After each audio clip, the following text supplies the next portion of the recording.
It dinged one of the ships, and that was later reported as a collision between two destroyers. And he says that's not what happened, because he went up and he said this damn thing came up out of the water and flew up. According to reports, all of these sightings share a similar eerie trait. The witnesses uniformly feel that these USO objects, whatever they might be, are actually observing the naval exercises at close range. After Operation Mainbrace, there were so many sailors who saw the objects, and airmen from the RAF that saw the objects. This wasn't just one or two people. These were crew members on the USS FDR. So this is one of those very famous multiple sightings where everybody saw these objects. One journalist aboard the USS FDR during the operations had perhaps the very best view of this reported swarm of USO activity through his camera lens. September 20th, 1952, 11 a.m. Several crewmen witnessed yet another fast maneuvering spherical USO rise from the water to the sky just behind the fleet.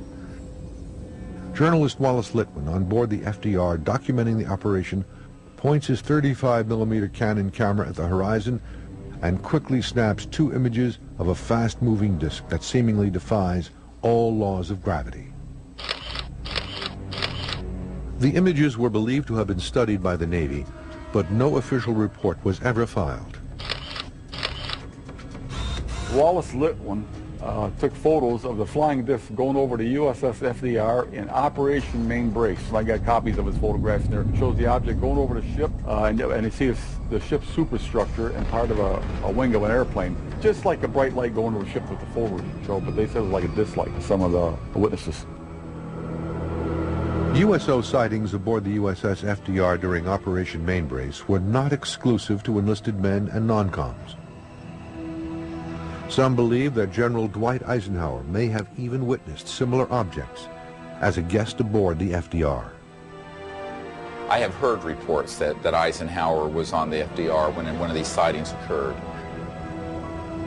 The people who are the serious witnesses to operations and events have been afraid to come forward, both because they've been threatened, they're also afraid of being ridiculed. According to experts, many documents involving Mainbrace remain classified. However, others have been released. Is there a motive for officials to keep 50-year-old events secret? The military, in fact, the militaries of all first world nations treat these things as threats. They say the fact that they can penetrate airspace, they can go into highly secure areas, they can outfly our fastest jets. Does that mean they're hostile? Although many FDR veterans and researchers suspect that the ship's advanced capabilities may have made her a target for otherworldly attention, some wonder, could all of this reported activity actually serve as proof? I have spoken with people over the years, since my Roosevelt experience and that one, and have seen the evidence firsthand. To those who have not had those experiences, you cannot know what you've yet to experience, and hopefully you'll believe that they are out there. Coming up, the architect of modern USO research, Ivan T. Sanderson's controversial discoveries and extraordinary USO cases. And later from Australia, two disc-like objects are witnessed leaving an impression on the surface of the water. Now, Ivan Sanderson, explorer, taking you into adventure. USOs in general are unidentified submerged objects.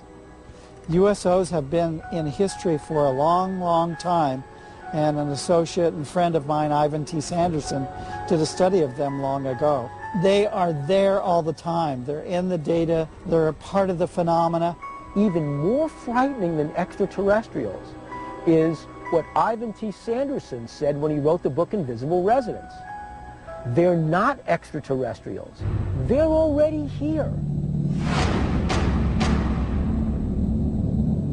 To this day, the pioneering USO research by zoologist and former British spy Ivan T. Sanderson continues to astound and frighten experts and buffs alike. His controversial 1970 book, Invisible Residents, forever opened the world's eyes and ears to the murky realm of unidentified submerged objects. Sanderson proposes two primary theories about USOs and invisible residents. The first is that USOs are in fact here and have either evolved along with the Earth or have come from space and made a home in our oceans long ago. When you talk about underwater UFOs, you have to remember that 3/4 of the Earth's surface is covered with water. And UFOs are seen pretty much all over the Earth, in every country. So it's not at all surprising that they're using the oceans, because we haven't even fully explored the oceans ourselves. Sanderson's USO theories lead to a stark prospect. If over 50% of UFO reports occur on or above water, as he reports, are over 50% of these UFOs in fact USOs? You know, UFOs are not just being seen over land. Ivan T. Sanderson said that 50% of all UFOs were actually being seen over bodies of water. Do USOs mean that living underneath the surface of planet Earth is a whole civilization of creatures, entities, aliens, for whom Earth is home, just as it's home for us on the surface? And these were residents who've been here for millions of years, probably before life evolved on the surface of the planet. As evidence of his second theory, Sanderson says there are several crucial points across the Earth, together forming an unseen invisible map, triangles that he refers to as vile vortices. By locating the areas where ships and aircraft reportedly disappear, Sanderson realized that the USO sightings correlate almost perfectly with the triangles on Earth, where it is believed that strange magnetic anomalies occur. He wondered if some of these unusual spaces, whether they were called triangles or, you know, vortices or whatever, might have unusual animals, might have USOs coming in and out of them. Sanderson's vortices theory has a terrible dark side as well. The major areas of anomaly are the areas located in some of the most treacherous water regions on Earth. Ivan Sanderson did a latitudinal study and found out that there is a line around the planet in which geographic north and magnetic north merge. And these are areas that have a great deal of lost vessels, lost planes, and manifestations of objects. After 17 years of research, Sanderson came to one startling conclusion.